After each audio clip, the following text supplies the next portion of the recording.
പാർലമെന്റിന്റെ ശൈത്യകാല സമ്മേളനം നവംബർ 25-ന് ആരംഭിക്കും. ഡിസംബർ 20 വരെ സഭ സമ്മേളിക്കും. ഭരണഘടനയുടെ 75-ാം വാർഷികത്തിന്റെ ഭാഗമായി നവംബർ 26-ന് ഭരണഘടനാ ദിനമായി ആചരിക്കും.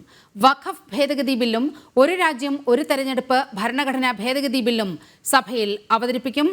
വാർത്തയുടെ വിവരങ്ങളുമായി ജിഷ്ണു കൃഷ്ണൻ ചേരുകയാണ്.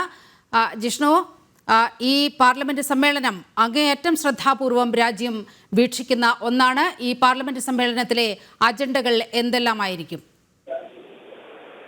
തീർച്ചയായും പാർലമെന്റിന്റെ ശൈത്യകാല സമ്മേളനത്തിൽ ഏറ്റവും പ്രധാനമായി ഉറ്റുനോക്കുന്നത് ഒന്ന് വഖഫ് ഭേദഗതി ബില്ലിന്മേലുള്ള തുടർ നടപടികൾ, കൂടാതെ ഒരു രാജ്യം ഒരു തെരഞ്ഞെടുപ്പ് എന്ന സർക്കാരിന്റെ പ്രഖ്യാപിത നിലപാട്, അതിന്മേൽ ബില്ലവതരണവും തുടർ നടപടികളും ഉണ്ടാകുമ്പോൾ ഇത്തരം കാര്യങ്ങളാണ് ഈ ഒരു വരാനിരിക്കുന്ന ശൈത്യകാല സമ്മേളനത്തിൽ, പാർലമെന്റിന്റെ ശൈത്യകാല സമ്മേളനത്തിൽ കൂടുതൽ നോക്കുന്നത്. ഈ മാസം 25-ന് സമ്മേളനം ആരംഭിക്കും. ഡിസംബർ 20 വരെയാണ് സമ്മേളനത്തിന്റെ കാലാവധി നിശ്ചയിച്ചിട്ടുള്ളത്. നവംബർ 26-ന് ഭരണഘടനാ ദിനമായി ആചരിക്കുകയും പാർലമെന്റിന്റെ സെൻട്രൽ ഹാളിൽ രാഷ്ട്രപതി ദ്രൗപദി മുർമു പങ്കെടുക്കുന്ന പ്രത്യേക സമ്മേളനം വിളിച്ചു ചേർക്കുന്ന സമ്മേളനത്തിൽ രാഷ്ട്രപതി ദ്രൗപദി മുർമു സമ്മേളനത്തെ അഭിസംബോധന ചെയ്ത് സംസാരിക്കും. കൂടാതെ പുതിയ 6-ലധികം ബില്ലുകൾ കേന്ദ്ര സർക്കാരിന്റെ പരിഗണനയിലുണ്ട് എന്നുള്ളതുമാണ് മനസ്സിലാക്കുന്നത്. അതിലേറ്റവും നിർണായകമാവുക ഒന്ന് വഖഫ് ബില്ലുമായി ബന്ധപ്പെട്ട്, വഖഫ് ഭേദഗതിയുമായി ബന്ധപ്പെട്ട് പാർലമെന്റിന്റെ തുടർ നടപടികൾ ഉണ്ടാകുമെന്നുള്ളതാണ്. നിലവിൽ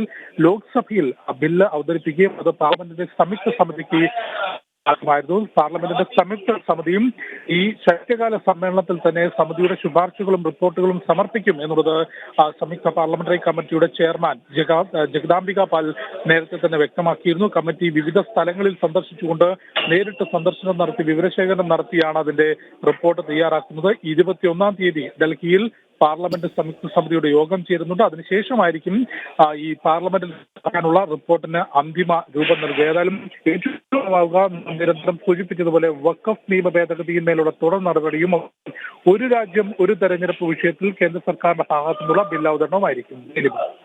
ശരി, രാജ്യം കാത്തിരിക്കുകയാണ് പാർലമെന്റിന്റെ ശൈത്യകാല സമ്മേളനത്തിനു വേണ്ടി.